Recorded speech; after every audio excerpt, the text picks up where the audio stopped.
Welcome back.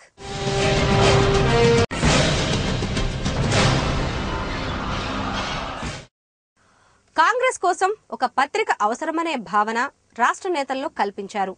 తన సుపుత్రుడి ద్వారానే పత్రికను ప్రారంభింపచేశారు.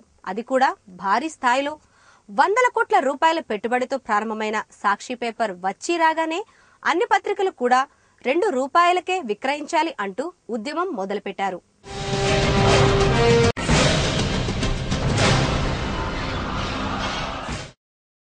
సండూర్ పవర్తో మొదలుపెట్టి దానికి అనుబంధంగా ఉన్న కొన్ని కంపెనీలు మరిన్ని పిల్ల కంపెనీలను పుట్టించి వాణిజ్య నిపుణులకు సైతం అంతుపట్టని రీతిలో జగతి పబ్లికేషన్స్లో పెట్టుబడులు ప్రవహింపజేశారు.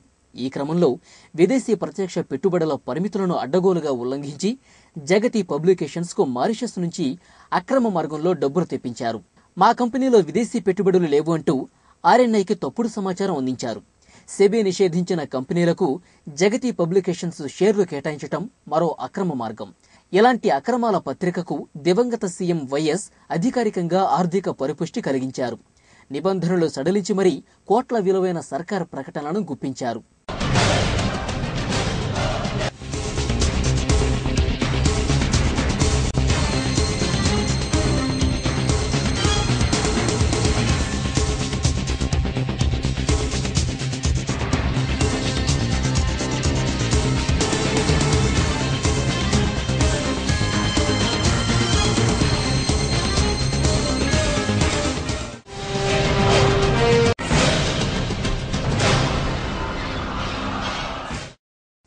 ప్రపంచ సిమెంట్ రంగ చరిత్రలో అదో రికార్డు. సిమెంట్ రంగ పారిశ్రామికవేత్తలకు కేసు స్టడీ చేయాల్సిన ప్రాజెక్ట్ భారతీ సిమెంట్. 45 కోట్ల రూపాయల నుంచి ఒక్క ఏడాదిలోనే ఏకంగా 6,500 కోట్ల రూపాయలకు పెరిగిన ఆదాయం కార్పొరేట్ దిగ్గజాలకే పాఠ్యాంశంగా మారింది.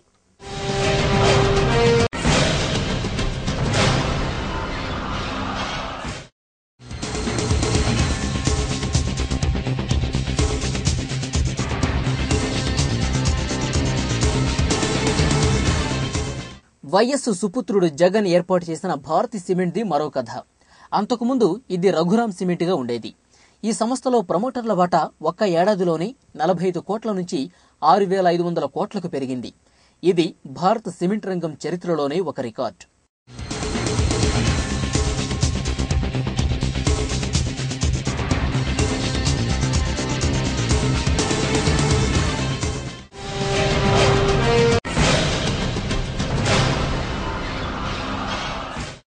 ఇక జగన్ కంపెనీలకు తల్లి లాంటిదైన సండూర్ పవర్ది మరో చరిత్ర.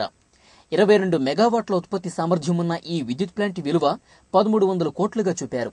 ₹10 షేరును ₹675 విక్రయించారు. 82 లక్షల షేర్లను బినామీ కంపెనీలకు విక్రయించి ₹702 కోట్ల అక్రమంగా సమీకరించారు.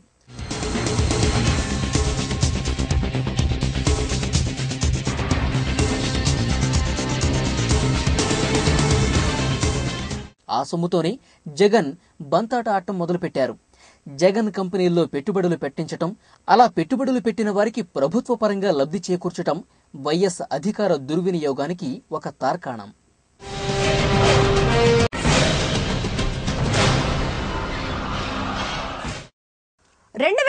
లో రాష్ట్ర రాజకీయాల్లో భారీ కుదుపు. వైఎస్ హెలికాప్టర్ ప్రమాదంలో మృతి చెందారు. రాష్ట్రంలో అస్థిర పాలనకు అప్పుడే బీజం పడింది. వైఎస్ మరణం తర్వాత సీఎం పదవి ఆశించిన జగన్ కు అధిష్టానం మొండిచేయి చూపించింది. దీంతో జగన్ కు మండింది. జగన్ కు హైకమాండ్ కు అప్పుడే తొలిసారిగా విభేదాలు తలెత్తాయి.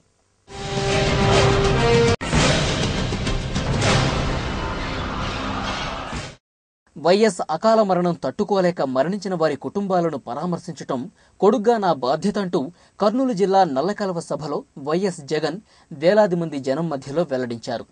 యాత్ర మొదట్లో జగన్ రాజకీయ అంశాలకు తావివ్వకుండా ఓదార్పుకే పెద్దపీట వేశారు. దీంతో అధిష్టానం నుంచి ఎటువంటి అభ్యంతరం వ్యక్తం కాలేదు. కానీ ఆయన వెనకున్న లక్షల కోట్ల రూపాయల మహిమో లేక ఆయన వెనకున్న కోటరీ ప్రోద్బలమో జగన్ కేంద్ర రాష్ట్ర ప్రభుత్వాలపై దుమ్మెత్తిపోశారు.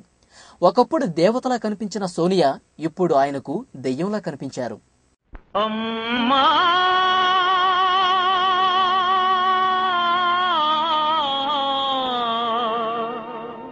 అమ్మాని అరచిన ఆలకిల్చవేమమ్మ, ఆవేదన తీరు రోజు ఈ జన్మకు లేదా. అమ్మాని అరచిన ఆలకిల్చవేమమ్మ, ఆవేదన తీరు రోజు ఈ జన్మకు లేదా.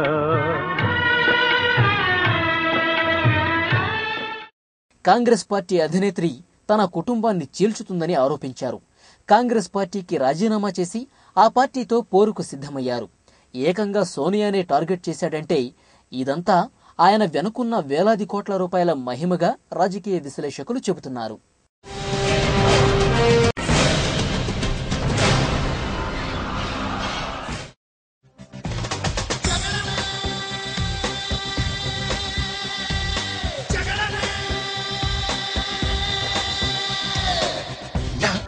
సూటిగా చూస్తే నా ఎదుటకు నేరుగా వస్తే, నా పిడికెలి వాడిగా వేస్తే, ఈ పోకిరి పొగరును కవిస్తే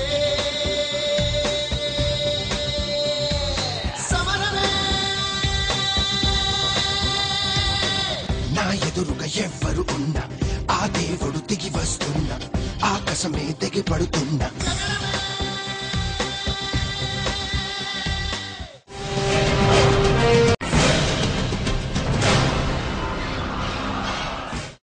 ఇది నిజంలో ఇప్పుడొక షార్ట్ బ్రేక్.